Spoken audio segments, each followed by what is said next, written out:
Ang bilis, ano? Isang idlap, magic sarap. Ay, hindi, di ba? Totoo naman eh. Isang idlap, biglang nagmura na. Oh. Kasi nga, naglabasan ng import. Ibig sabihin, tila ang nangyari, i-hoard muna natin. Easy lang muna. Ha? I-hoard muna natin yung sibuyas, antay natin tumaas hanggang magwala ang tao. Tapos, mag-i-import na tayo, yun ang sasabihin ng gobyerno. Oh, mag-import na. Tapos, pag nag-import, may kikita na. Tapos, biglang baba natin yung sibuyas. Para sasabihin ng ibang tao, kita nyo na? Pag nag-import, bababa talaga sibuyas. Oh, di ba? Oh, style nyo bulok. Style nyo bulok. Talagang mas malaki mga imported.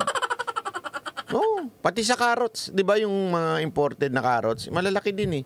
Yung mga carrots na maitim-itim na maliit. Pangit. Hindi, totoo 'yun.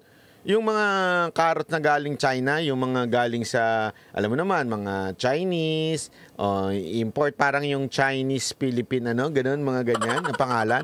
Pag nag-import sila, talagang malalaki. Oh, di ba? Oh, tingnan mo na.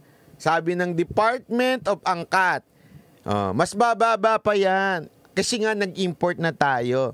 Ang galing nila, no? Ang galing. Talagang palakpakan natin yung mga animal. So, pag may problemang tumataas ang presyo, import tayo uli, palakpakan.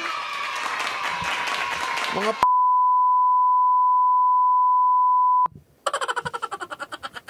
Hindi ko na lang sinabi. Nagmura kasi ako eh. Alam mo sinabi ko? Hindi. Kasi alam nyo, pinapatay nila yung mga magsasaka natin. Yun ang totoo dyan. Pinapatay nila yung mga magsasaka natin.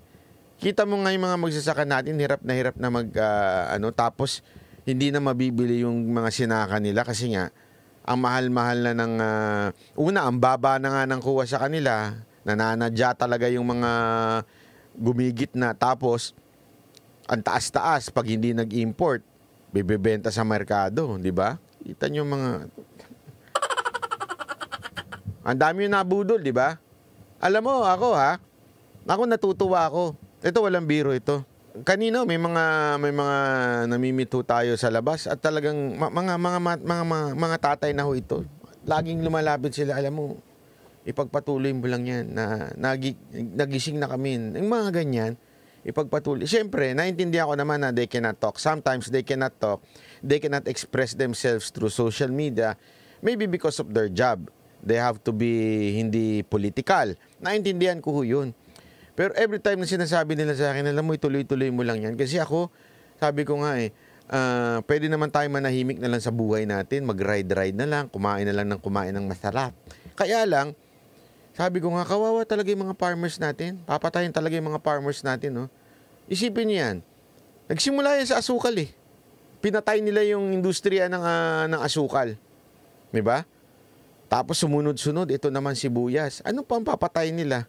Na yung susunod na, yung bawang. Diba? Para lang makapag-import sila na mag-import. Kawawa ho yung mga farmers natin. Tapos, isipin nyo to, yan ba ang dahilan? Kaya ayaw mo, Mr. Bongbong Marcos, Mr. First Gentleman, kaya ayaw mo maglagay ng Secretary ng Agriculture ay dahil para kontrolado mo ang mga galawan ng mga smuggler?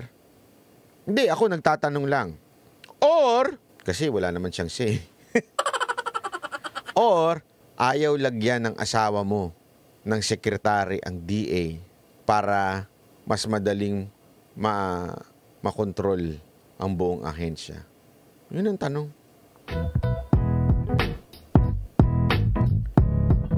Kasi tama nga naman yung rason nyo.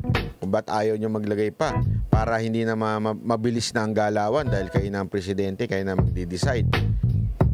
Yan ba ang dahilan kaya ayaw lagyan ng asawa ninyo ng secretary ang DA?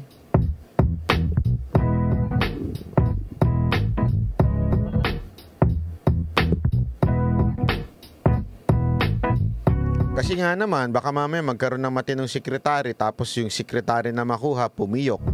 At sasabihin, wala namang pagkukulang ang dami-daming supply. Kasi eto nangyayari, every time. Isipin nyo to maigi. Pag-isipan nyo, kung kayo ay may pag-iisip, wag na natin isama yung mga tansong bulag. Kung kayo may pag-iisip, every may issue, from sugar to bigas hanggang dito sa sibuyas, bakit hindi makapagsalita ng diretso yung sekretary natin na nagkataong presidente natin? At hindi siya makapagsalita, ito dapat! Hindi totoo yan! Totoo yan! Walang ganun. Laging sasabihin niya, pag-aaralan, pag-aaralan, pag-aaralan. Bakit puro pag-aaralan? At hindi siya magsalitang, ano ba? Talaga bang may pagkukulang o wala? Talaga bang may nagaganap na kakulangan dito sa mga produkto na ito? O wala? Ba't di siya makapagsalita ng diretso? Laging, pag-aaralan, pag-aaralan, pag-aaralan. Kasi nga po, kaya hindi ko kayo makapagsalita kasi baka may masagasaan kayo yung asawa ninyo. Ako'y nagtatanong lang Ganun ba ang dahilan kung bakit ayaw nyo maglagay ng sekretary dyan sa DA? Baka masagasaan yung plano di umano ng inyong asawa? Hindi, ako nagtatanong lang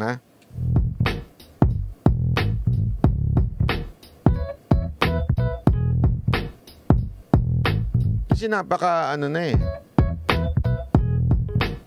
Pero ang isang pinakamatinding katanungan dito, bakit hindi kayo nagla-like? Baka gusto nyo mag-like.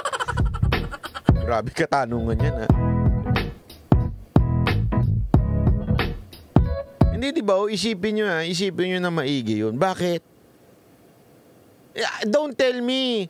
Kasi una-una, aminado naman si Bongbong Marcos Aminado naman siya na ang dami nilang ginagawa, kaya hindi nila matutukan. Kaya nga, di ba yung biyahe, sabi niya nga, babawasan ko na yung biyahe kasi nga, para yung mga ginawang biyahe nila, matutukan nila, ma-follow up nila. So, aminado siyang busy siya. Aminado siyang hindi niya naasikaso 100% ang DA. Bakit hindi siya kumuha ng tao talagang aasikaso doon? Yun ang trabaho ng sekretary. Bakit? Para mabilis ang kalakaran dyan? Naku po, patay tayo dyan.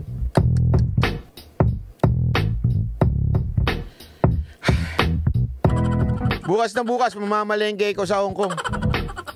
Baka mamaya, magmahal na ang Pwede naman siguro sa sa Balikbayang Box.